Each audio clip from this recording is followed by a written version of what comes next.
ओम शांती. मी doctor Gaikwad Niloba Changdev.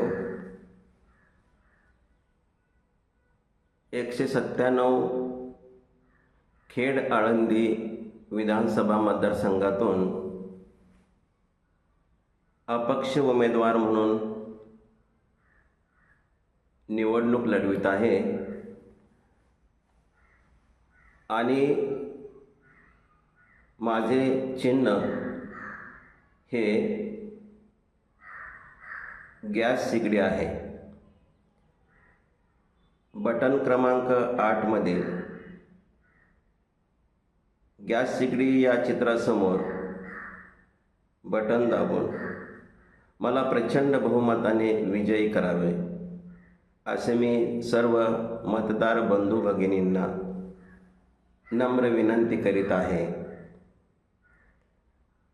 आणि आजचे तरुणाची जी अवस्था आहे, आजचा सुशिक्षित बेकार ह्या भारत देशामध्ये कोणत्या प्रकारे तणावयुक्त आहे, त्याविषयी मी आज भारत देशाचे वास्तव तुम्हा मायबापाच्या समोर सादर करीत आहे. पहा, तर आज देशातील तरुण किंवा आबाल वृद्ध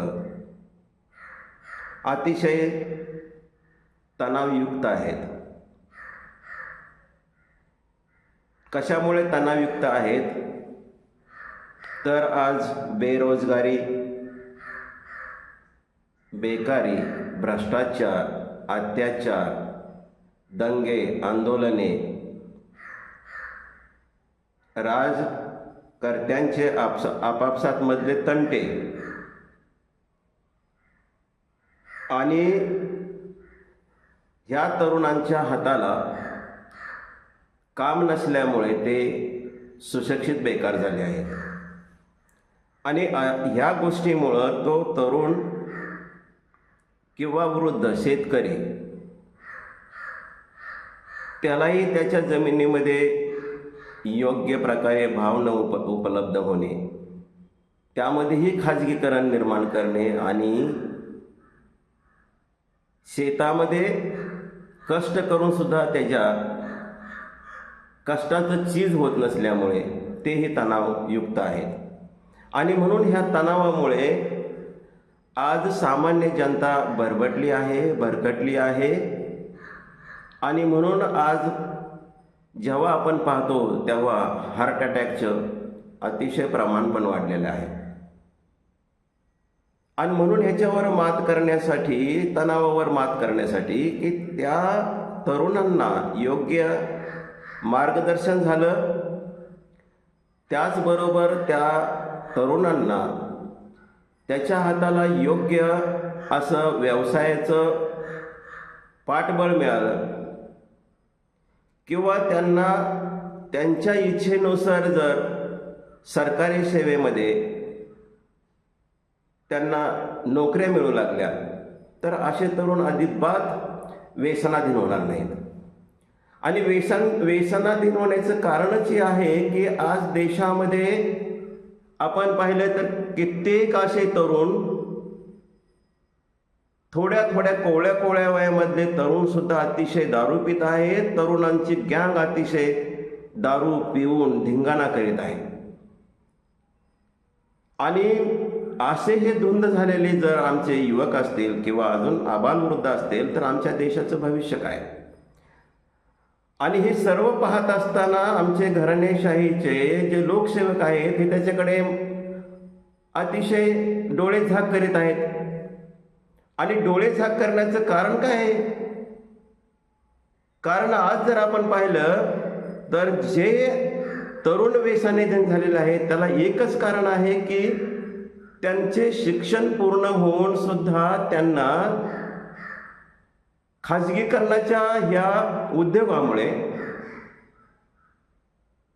त्यांना नोकरी नसल्याच्या ह्या गोष्टीमुळे तो अतिशय दुबळा बनलेला आहे. आणि मग ह्यांच्या नोकऱ्या घालवण्याचं कारण कुणी केलं? नोकऱ्या कोणी घालवल्या? संविधानिक नोकऱ्या बंद करणे किंवा कंत्राटदारांनी आहे का, तर याचाही मी या ठिकाणी ओघ करणारच आहे. परंतु आज तरुणांची जी दशा आहे, तरुण आज सर्रास गुटखा खात आहेत. सर्रास गुटखा खाऊन सगळीकडे ते थुंकून अतिशय प्रदूषण करीत आहेत. दारू पिल्यामुळं किंवा मद्यपान सेवन केल्यामुळं त्यांना त्यांचं भान राहिलं नाही, आणि भान नसल्यामुळे ते त्यांच्या हातातून अनेक वाईट कर्म होऊ लागले. वाईट कर्मामुळं आहे ना, त्यांना काही काही वेळेस अशी परिस्थिती निर्माण झाली की वाईट कर्मामुळे त्यांचे संसार उद्ध्वस्त झाले. संसार उद्ध्वस्त झाले, त्यांचे शरीर उद्ध्वस्त झाले. त्याचबरोबर त्यांच्याजवळ असणारा थोडाफार किडूक मिडूक म्हणतो आपण, थोडाफार राहिलेला त्यांच्या संसारामध्ये राहिलेला थोडाफार भाग असेल तोही संपून चाललेला आहे. आणि मग ह्या सुशिक्षित बेकाराचं पुनर्वसन करण्याचं का कोण करणार, हे पुनर्वसन करणार कोण?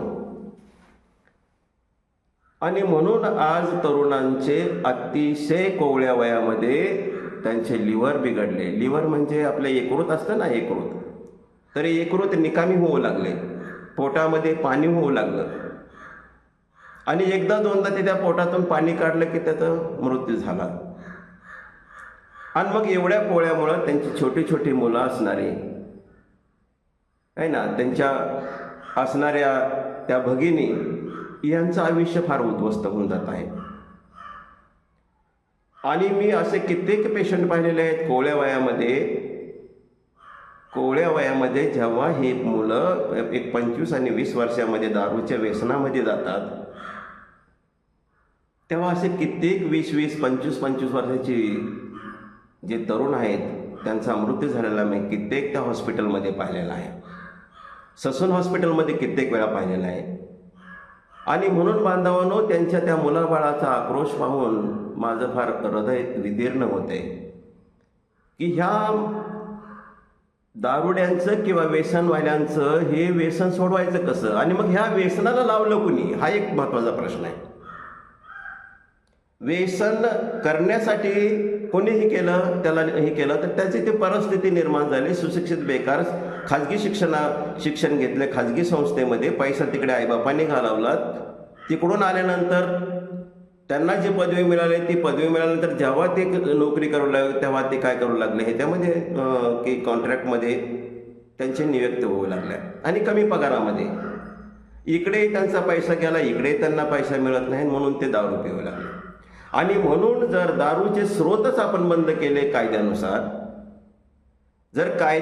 जर आपण स्रोतच बंद केले की भारताचे संविधान अनुच्छेद 47 अनुसार की राज्याचं कर्तव्य आहे की जनतेचे राहणीमान सुधारवणे, हे निदेशक तत्व आहेत. या भारत देशातील जनतेचे राहणीमान सुधारणे, त्यांना पोषक वातावरण निर्माण करणे, पोषक आहार देणे, आणि त्याचबरोबर जे मादक पेय आहेत किंवा अंमली पदार्थ आहेत त्याचे पूर्णपणे सेवन करण्यास बंद करणे. हे असताना सुद्धा आज आमच्या देशामध्ये उघडपणे सगळीकडे दारू विकली जाते, मद्य विकलं जातं, गुटखा विकला जातो आणि तंबाखू देखील विकली जाते. तर हे संविधानिक आहे का? तर बिलकुल नाही. संविधानिक हे बिलकुल नाही. हे संविधानिक बिलकुल नाही. आपल्या देशामध्ये काही वर्षापूर्वी इथे मद्यपान करणारा अतिशय क्वचित दिसत होता, आणि आता मद्यपान करणारे किती दिसत आहेत. तर ज्या घराणेशाहीतील लोकसेवकाने, मंत्र्याने भारतातील किंवा राज्यातील, आपल्या महाराष्ट्र राज्याचं उदाहरण घेऊया. महाराष्ट्र राज्यामध्ये जे मद्यपेय देण्यास ज्यांनी परवानगी दिली त्या घराणेशाहीतील राज्यावर माझे आरोप आहेत. त्यांनी काय म्हणून परवानगी दिली की ह्या रेशनिंगवर पण तुम्हाला बियर फुकट मिळेल, दारू फुकट मिळेल, आणि साखर कारखान्यातून जे मळी आहे त्या मळीपासून ही दारू निघते, आणि साखर कारखाने सुद्धा कोणाचे आहेत. आणि म्हणून त्या ठिकाणी औषधाच्या प्रयोजनाखेरीज कोणतंही अल्कोहोल काढायचं नाही, म्हणजे सेवन करण्यासाठी काढायचं नाही, संविधानिक आहे. आणि मग आज सर्रास सगळीकडे चाललेलं आहे. फळांचं पुन्हा काय होते, फळांची पण ते त्या ठिकाणी मद्यपान म्हणजे दारू निघते, अन्नाची दारू निघते, म्हणजे धान्यांची सुद्धा दारू केली जाते. आणि असे अनेक प्रकारच्या स्रोत जर असतील आणि ते जर मुबलक उपलब्ध असतील आमच्या तरुणांना, तर आमचा तरुण, ह्या देशाचा तरुण, भारत देशाचा तरुण काही दिवसांनी अतिशय बर्बाद होईल. आणि तरुणांची शक्ती पूर्णपणे बर्बाद झाल्यानंतर आमच्या देशाचं भवितव्य काय?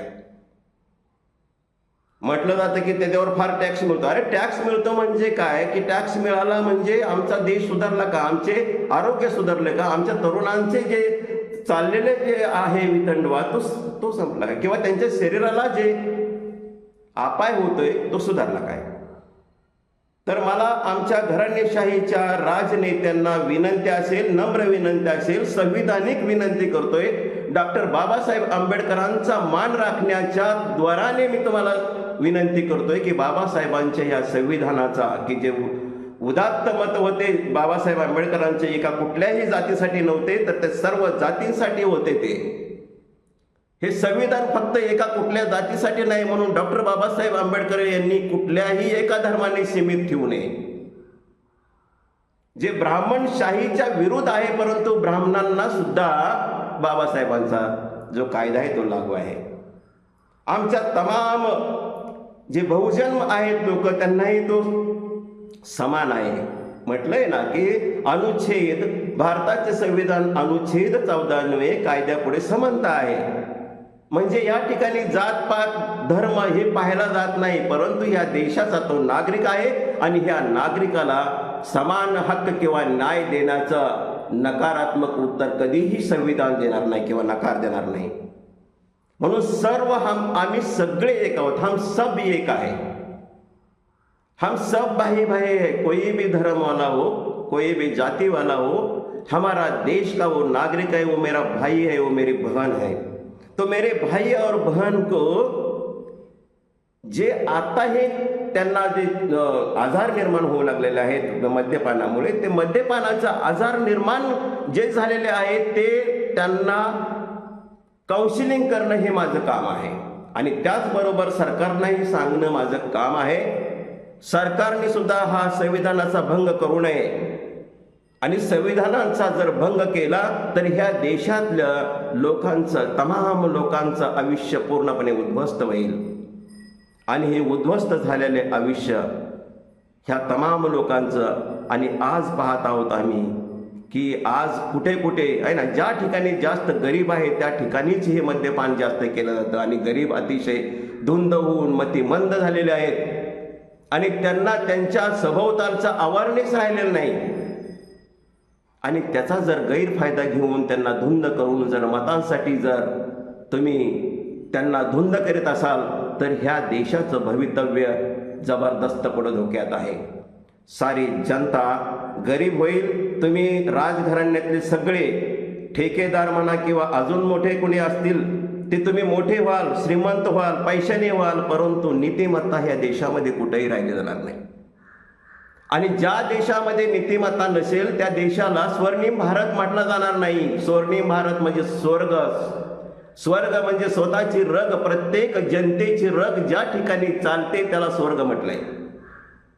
ज्या जनतेने ताकद आम्हाला दिली ती ताकद आम्ही जनतेसाठी जर वापरली तर त्याला स्वरग म्हटलं जातं. आणि हे जर नसेल तर आज आमच्या देशाचं भवितव्य अतिशय धोक्यात आहे.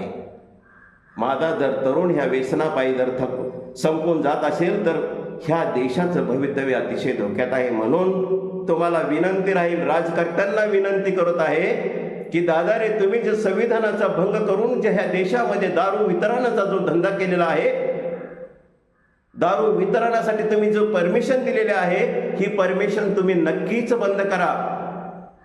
मी पुन्हा पुन्हा ते सांगत आहे की मी आंदोलन करणार नाही.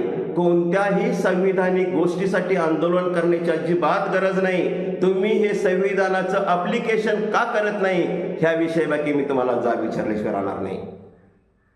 आणि आंदोलने तुम्ही आंदोलन करून लोकांचं कुठेही भलं होणार नाही, संविधानिक भाषा तुमच्या पुढे वापरली दादा हो, तर खऱ्या अर्थाने ह्या देशामध्ये सुख, शांती, आनंद, प्रेम, पवित्रता ह्या गोष्टी प्राप्त होतील आणि सर्वांगीण विकास म्हणजे सर्वांना मोफत शिक्षण प्राप्त होईल.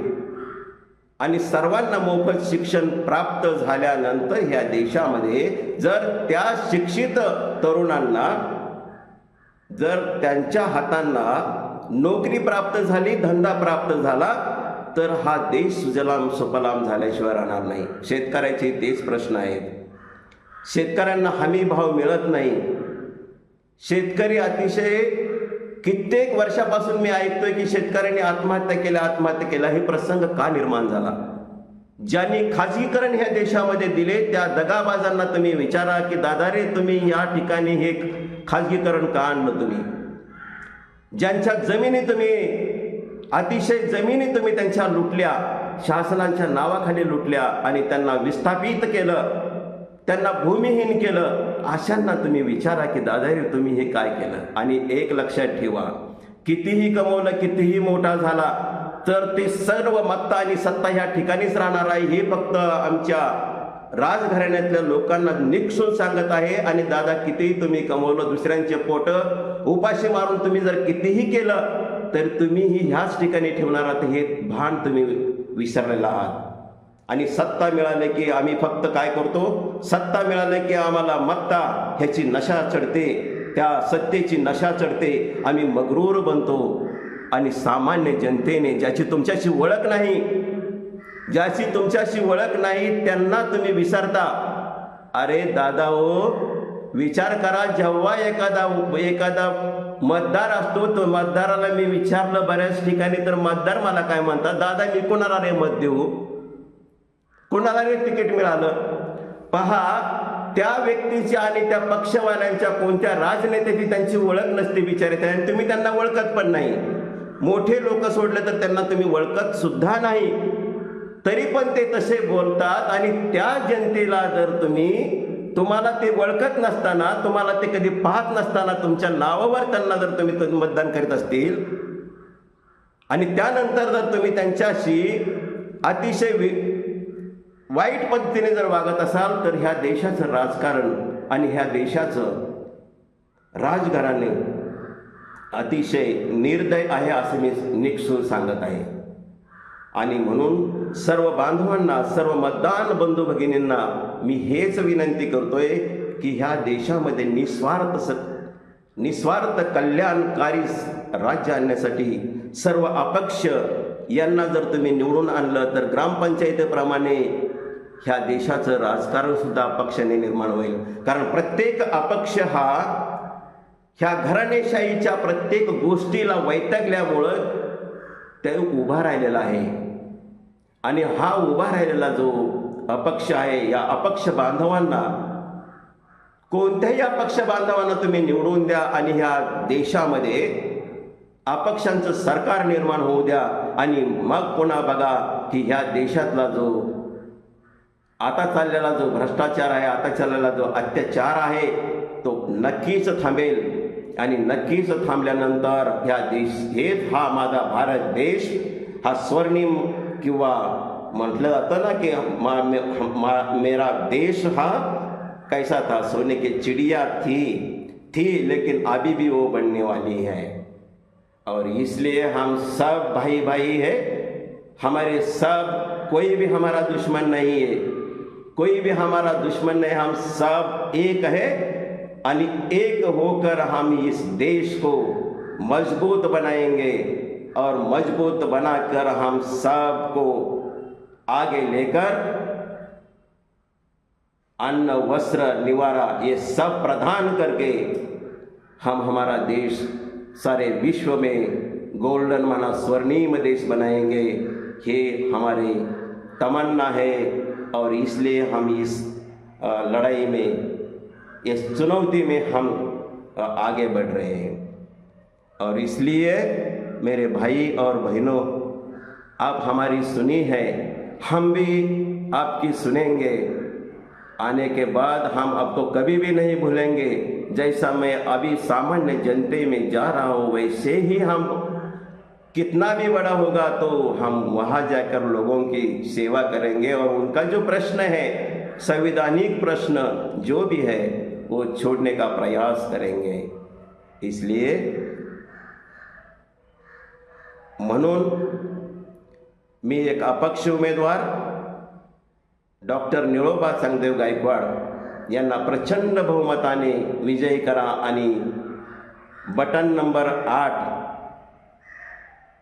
गॅस शिगडी या चित्राचं बटन दाबून मला प्रचंड बहुमताने विजयी करावं आणि माझे विचार जर पटले असेल तर नक्कीच तुम्ही मला मत द्याल। अन्यथा जर मी गैर काय तुमच्या विरुद्ध असेल, बोलला असेल, तर तुम्ही बाजूला सरकू शकता। ही सदिच्छा और आशा व्यक्त करके मैं मेरे इस छोटे से भाषण को पूर्ण विराम देता हूँ। जय हिंद, जय भारत, वंदे मातरम, वंदे मातरम। हम सब एक है, स्वर्णिम भारत हमारा प्यारा है और यह हमारा नारा है। अच्छा, ओम शांति, ओम शांति।